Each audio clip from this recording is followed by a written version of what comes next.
Assalamu alaikum. Hello everyone. Today, Muslims in Canada and around the world gather to celebrate Eid al-Adha and mark the end of the Hajj. Eid al-Adha is a time for prayer, reflection and celebration. It brings friends and families together to attend morning prayers and share a meal. It reminds us of the values of compassion and empathy that bring us all together. Today and every day, let's show extra kindness to those around us, give back to our communities, and celebrate the differences that make us who we are.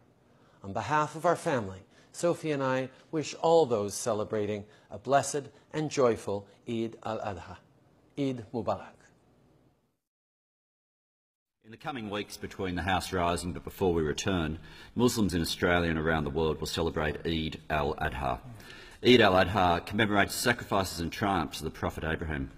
Eid al-Adha also marks the end of the Hajj pilgrimage for millions of Muslims who make that pilgrimage to Mecca each year. Celebrations begin with morning prayers at the mosque, followed by a traditional Eid sermon by the Imam.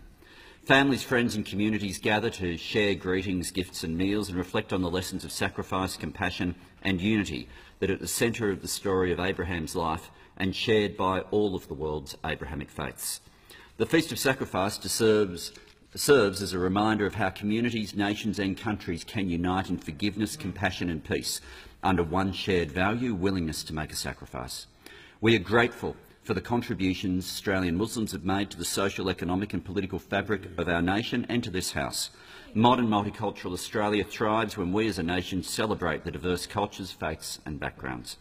On behalf of Labor, I'd like to wish Australian Muslims a wonderful and prosperous feast of celebration, and to those who are on the annual Hajj pilgrimage, we wish you a safe journey, fulfilling experience and safe return. Eid Mubarak. और आपको मेरी और being human की तरफ से बहुत-बहुत ईद मुबारक। 我们享受着我们国家改革开放发展带来的种种的实惠，我们深深地感到中国穆斯林是世界上最幸福的。我们从心底里感激党和政府拥护中国共产党的领导。既念好古兰经，又念好知府经。爱国爱教，守法守纪，使我们宗教与社会相适应。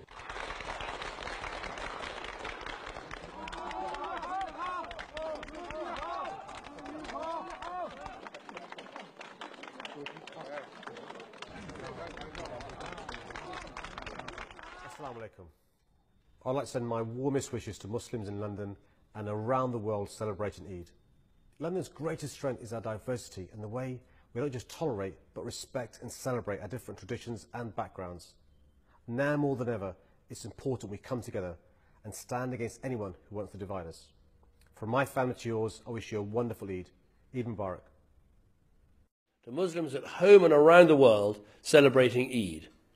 I look at the things people are doing in Britain for the occasion, putting on special brunches for the lonely, giving presents out at children's hospitals, holding street parties that will bring communities together, and I see the very best of British values, of unity, of tolerance, of thinking of others before ourselves.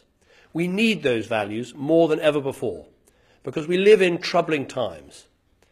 This last month alone, we've seen hate. As we come together this Eid, friends, families, neighbours, colleagues, I want us to restate our commitment to the values we share, to all the things that make Britain the most successful, multi-ethnic, multi-faith democracy on earth. So once again, let me wish you all the best. Eid Mubarak. In mosques, community centres and homes across the country, you will open up your doors to celebrate with people of all faiths and none. I hope you enjoy spending time with your family and friends and neighbours, enjoying good food and exchanging presents. Eid Mubarak. Together to break fast at the end of the day. This spirit of fellowship and service lies at the heart of every great faith, and it is something around which we can all unite. Sadly, this month has also seen some dark and tragic events, including the truly appalling attack outside the Finsbury Park Mosque. It was the second terrorist attack on the streets of our capital city this month, and it was every bit as sickening as those which came before it. Attacks like that seek to drive us apart, and our response to them must be to stand even closer together, united, to affirm that hatred and evil will never succeed. So in that spirit of unity, and on behalf of the whole British people, let me wish you a happy, a peaceful celebration. Eid Mubarak.